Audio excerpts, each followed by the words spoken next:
Kurt, the maker of the PK Hex cheat program, keep this in mind, actually responded to a video I made on him a while back, where I roasted him because of how incredibly obtuse he is for calling out people for using his program. Now, he starts off with this passive-aggressive reply that leads the conversation, let alone sets the entire tone of it. Now, he claims that people are incorrectly assuming his motivations. He also says this: when I posted my facts and stats in a neutral manner, I left it to the reader to draw their own conclusions. Do you want them to draw the conclusions, or do you have some kind of ulterior motive? And then he says all of this, which only proves that he only knows how to use weasel words and move goalposts, claiming that his program doesn't condone cheating at the expense of others. The root of the problem is something Game Freak needs to address, rather than people expecting a third-party tool to mitigate the issue. Remember, this is the same person that posts his facts and stats in a neutral manner. Kurt is full of shit for various reasons. He loves to move the goalposts. He says that his program doesn't condone cheating at the expense of others, even though it's a cheat program. What sense does it make for a munitions factory to provide guns to the public only to try and villainize every single human being that has ever owned a gun, let alone has a gun license? Watch your back. Anyone who has a gun is a murderer. Yeah, that's how much sense that doesn't make. But let me move on a bit from that, because it's clear that Kurt has no problem providing the Pokemon community the ability to cheat while simultaneously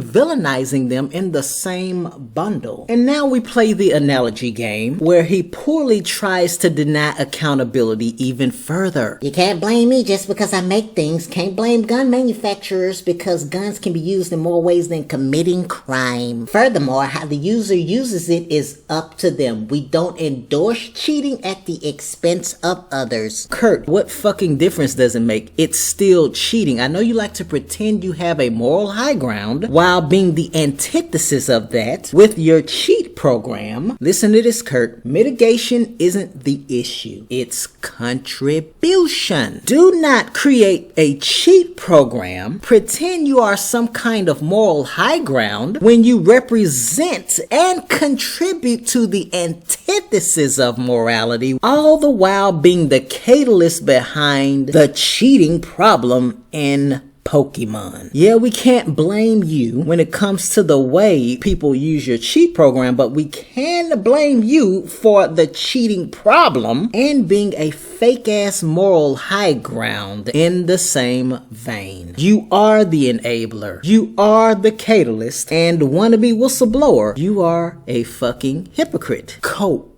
That's right, ladies and gents. The guy that tells you the ins and outs of that hacked Moltres. Everyone in VGC who has ever owned an illegally generated Pokemon. The list goes on and on and on, which includes the owner of the event Dracovish, as well as this hacked madness. Well, he is the source for every single one of these illegally generated Pokemon. Look at things like this logically. For someone crying to unironically touch grass, he sure spends a lot of his time trying to be this moralist, addressing a cheating issue in Pokemon that he contributes to, and I'm sure he's going to have PK Hex hot and ready the moment Scarlet and Violet drop. Even with all of that considered, the only thing he has ever presented in his flimsy ass case is circumstantial evidence, ladies and gents. When you break down the nuance in this cheating debacle, you consider the fact that there are contributors like Kurt. There's also the action replay and Game Shark of old, as well as the ability to trade Pokemon back and forth since the very beginning.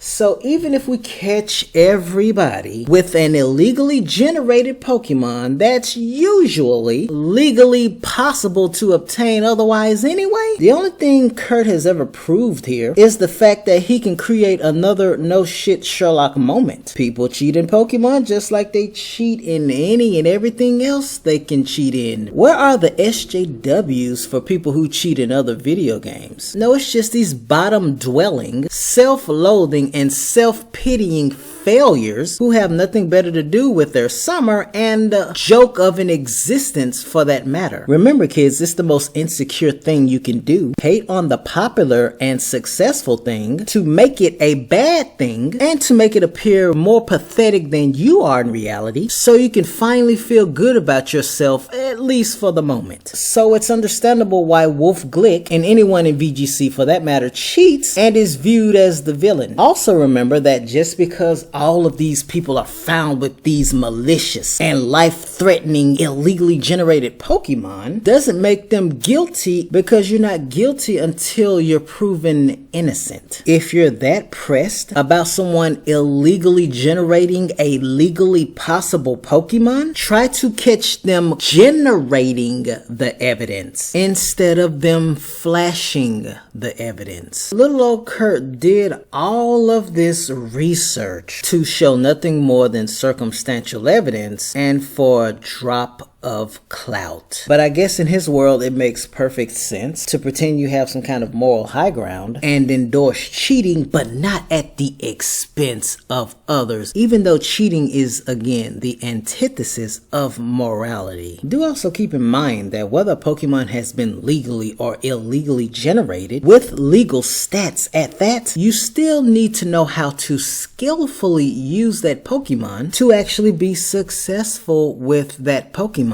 But hey, only those smooth brains out there who suck at a child's video game are pressed over this shit simply because they can only cry to their mommy with all of this circumstance because the Pokemon are legally possible anyway. Oh, I almost forgot. These incels are butthurt because thousands of hours of breeding to win an RNG lottery to create that perfect Pokemon out of hundreds means that I can't have sex with a Goyle or achieve some actual lifetime achievement in my life, let alone a child's video game. But the Pokemon's legally possible anyway, so I can only watch my Mandingo shrink even further. I guarantee you that these mommy's boys are allocating all of their time to screeching behind mommy's keyboard and banging their heads on it instead of breeding an optimal team in any Pokemon game.